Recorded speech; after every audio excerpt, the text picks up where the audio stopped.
Hello folks, looking right above me there, that's Kirkton Farm, and right behind Kirkton Farm is what is known as the King's Hill.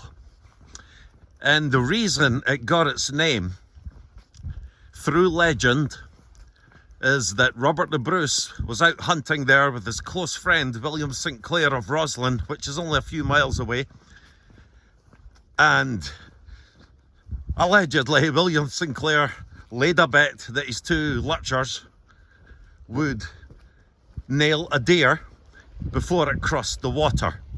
Now down here, of course, the reservoir wasn't there then, but there would have been a stream that ran through it. We've no way of knowing if this is fact or not, but there are many places associated with legends about our heroes.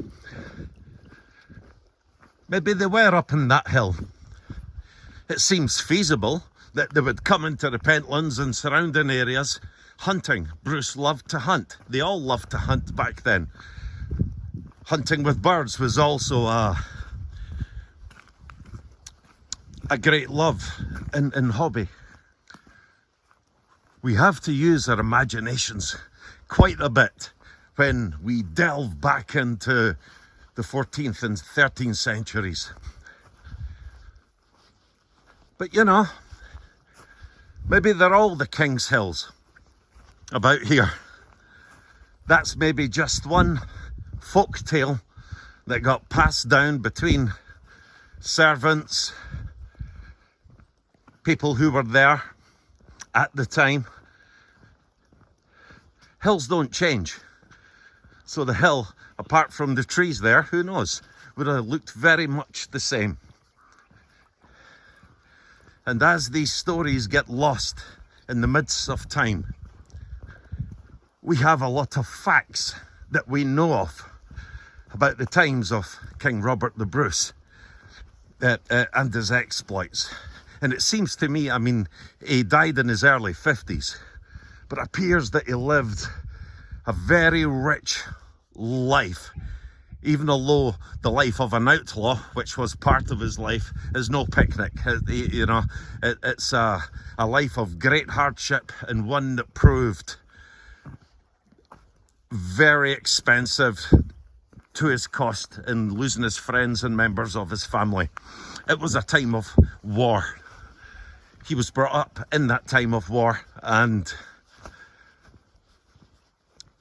as they say, he was a man of his time, of what went on at that time. But maybe there is some truth to that story.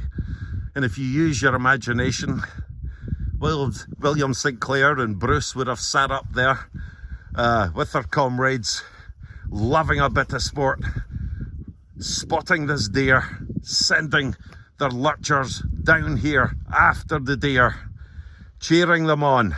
Maybe they did have a wager, and apparently, probably in a joke, William St. Clair bet his life on it that the dogs would get the deer before they reached the water. They did, apparently with only a few feet to spare. It's difficult for stories like that to spring from nowhere, or there not be just an element of truth to it. But we must take these stories for what they are. This is a place associated with King Robert the Bruce for a time in his history, and it should be given its due respect for being so. But I see the whole area. I see the entire landscape, because Bruce lived such a full and adventurous life as being a country that's associated with Robert the Bruce and his time.